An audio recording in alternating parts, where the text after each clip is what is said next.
Hello and welcome to Navigating Patterns. What I'd like to talk to you about today is cooperation and competition. Now, what I think is going on here is very interesting and it may be surprising to you. So hold on to your hats because, as always, these are my definitions. If you like them and you find them useful, now they're yours.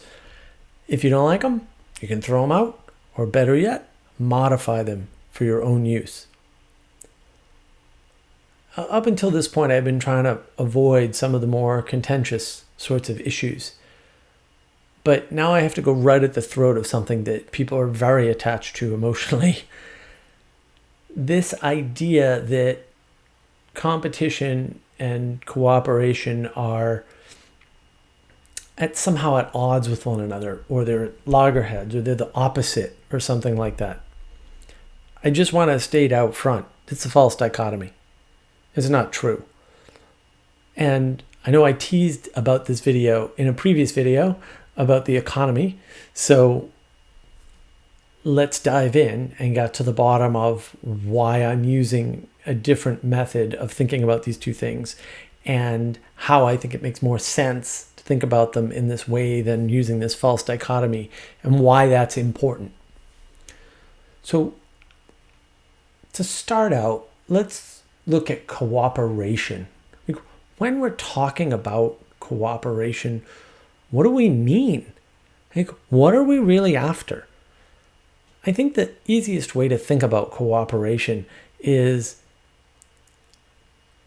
we do something with the expectation that that effort will be reciprocated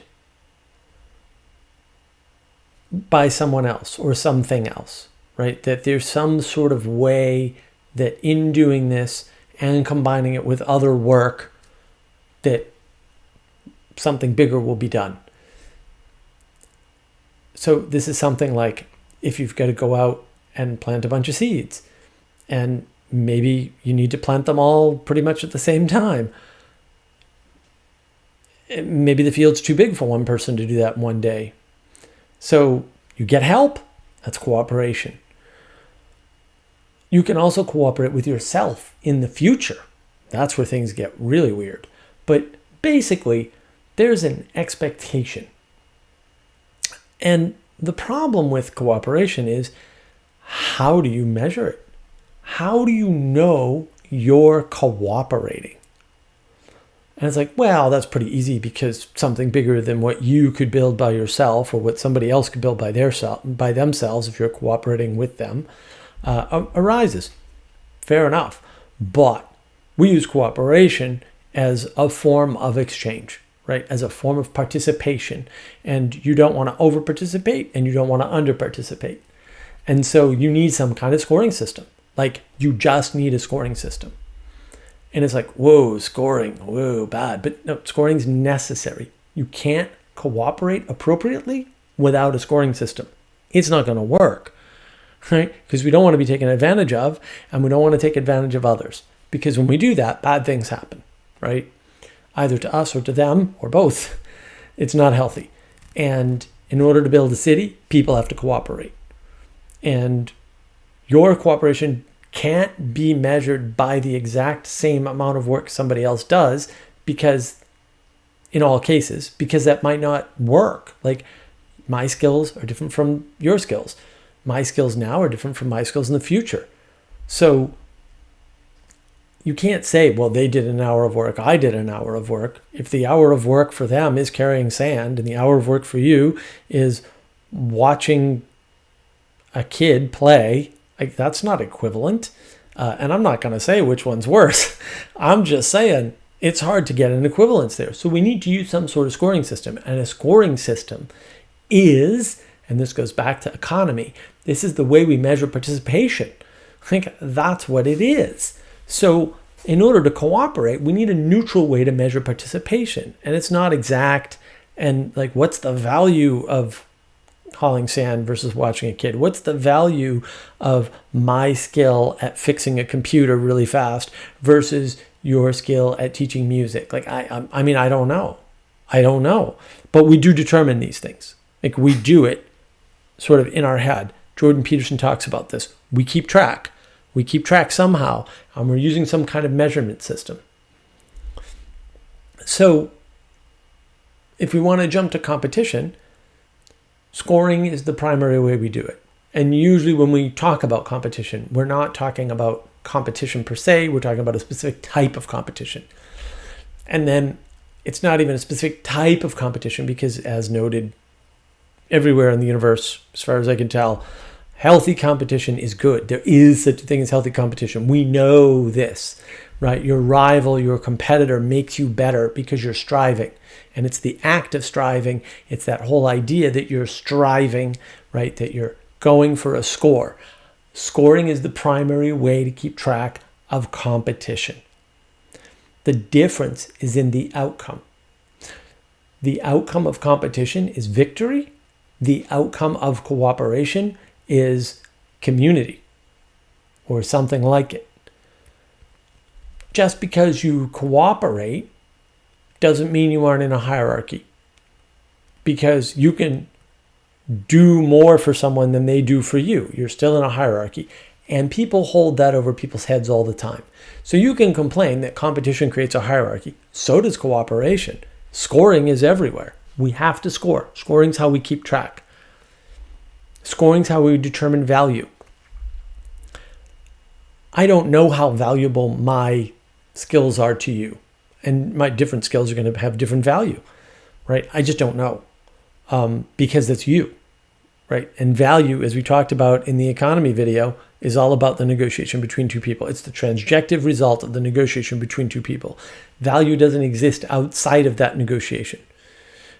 Doesn't mean we can't assign an arbitrary value and start from there for negotiation. It means that intrinsically things do not have value until negotiations begin between two parties, maybe more parties, but at least two parties. This is really important to understand. The hierarchy that you're complaining about in a competitive environment still exists in a cooperative environment. There's no difference there. What you're complaining about is the end result. You're complaining about what's going on as the result of the cooperation or the competition. You're complaining about personal behavior. So it's a false dichotomy. It just is. So scoring being the fundamental mechanism of both of these things, they aren't in opposition to one another. They aren't opposites.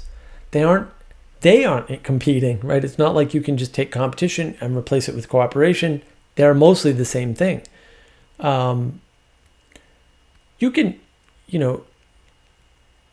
look at it and you can say, well, they're not really the same thing because in a competition, there's a winner. Well, sure, but that's a designation after the fact. Do we really care if people win? I don't think we do. What we care about is how the win is handled. Like how do you behave in the hierarchy when you're at the top? That's what we care about. And when you're at the bottom. Jordan Peterson goes into this, right? What does it mean to be a good sport? Why is that important? Why is it important that it doesn't matter if you win or lose, but how you play the game? That's cooperation. The individual competition doesn't matter. It's the cooperation that matters within the individual competition.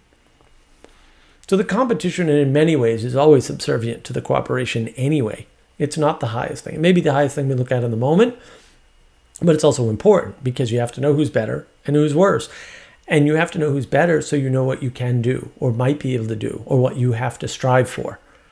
You have to know. There's no way around competition. It's not going to happen. We need that. But the behavior, that's interesting, right? If somebody lords it over you that they've cooperated more or they've put in more hours at a volunteer job or they've helped you more than you've helped them, and this happens all the time. You don't like that. Still cooperation. You haven't solved the problem. You've just fooled yourself. into thinking you've solved the problem. It's just a deep misunderstanding. There's no dichotomy between cooperation and competition. It doesn't exist. Now, the problem here, the reason why we're trying to slip in this, well, we can solve this problem by getting rid of competition, is because we don't want to deal with the real problem. The problem is people. It's the behavior and relationship of people, right? So we need less emphasis on what they're doing, competing or cooperating, and more emphasis on how they're handling that process. So why do we avoid this? Because, keeping people accountable is tough. Like, who the hell wants to do that? Causes conflict by design. Like, keeping people accountable means some form of conflict. Doesn't have to mean physical conflict, or doesn't have to mean name calling, but it means some form, right? And like, conflict sucks, especially with people, because we want to cooperate, right? We don't want to have conflicts with them. But even in cooperation, you have conflicts. And you need a sense of ethics to navigate that whole thing, right? There's a pattern that you need to navigate inside of the process of holding people accountable. It's very difficult. So now you need ethics and you need a conflict just to be able to make sure you have a right relationship with a person, either in cooperation or in competition. It has to happen. Nobody likes somebody who lords their win over everyone else. Nobody likes that. Nobody likes it when people brag about how many volunteer hours they put in when you didn't put in quite so many. Nobody likes that. I don't blame them. You shouldn't like that. They have a bad relationship with the hierarchy they're involved in. But there's a hierarchy there. Competition, cooperation, still a hierarchy. You're not getting around it. Positive competition and cooperation, you strive to be better. Negative, you don't strive to be better. That could be your fault, could be their fault. All kinds of complicated variables. Why can't we just get rid of competition and solve the problem? Because it doesn't solve the problem. Eliminate all competition is not a possible case in the world. That quick fix won't work.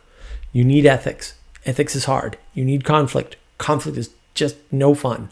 And there are ways to manage conflict. We know this. Conflict resolution is a thing. You can do it. And when you do it, you make better people. So you can say, oh, conflict bad. No, conflict make better people. I like better people. I don't care who you were yesterday or who you were a minute ago. If you're being better, that's awesome. Let's do more of that. And then we can all cooperate in a positive way. We can all get along in a positive way. We can all compete in a way that makes us want to be better, in a way that makes us strive to be better, in an aspirational fashion, right? That's what we really need more of. Less of this equivocation over whether or not cooperation and competition is good or bad or indifferent. That's ridiculous. We need to be better as people. And the only way to do that is to be better. And it's hard work. And it's a struggle. It's a struggle because we're struggling against ourselves. We're struggling against our past. We're struggling into the future. And we're struggling with others. And we're struggling with nature. We're struggling with our own nature. There's a lot there. But you need to do that. We need to make the world a better place. And only you can make you a better person. But making you a better person automatically makes the world a better place. And that's, I think, where we need to focus. So let's get rid of these false dichotomies. Let's stop thinking there are easy answers. The answers are hard, and they're all around making ourselves better. Now, I know this is a contentious thing, this idea that, we can just substitute cooperation and for competition, but it just doesn't work. You're just misunderstanding the situation. This model that I've outlined, I think, is much better. When people understand it, they don't seem to be able to come up with any real objections, even if they don't like it. Fair enough. Not asking you to like it, but consider it as a model. Consider it carefully. Because if we can get to a point where we're holding each other accountable and we're all trying to be better and we're all doing what we can and struggling with each other to become better, then the world will be a better place. I would like to thank you all for paying your time and attention to this topic.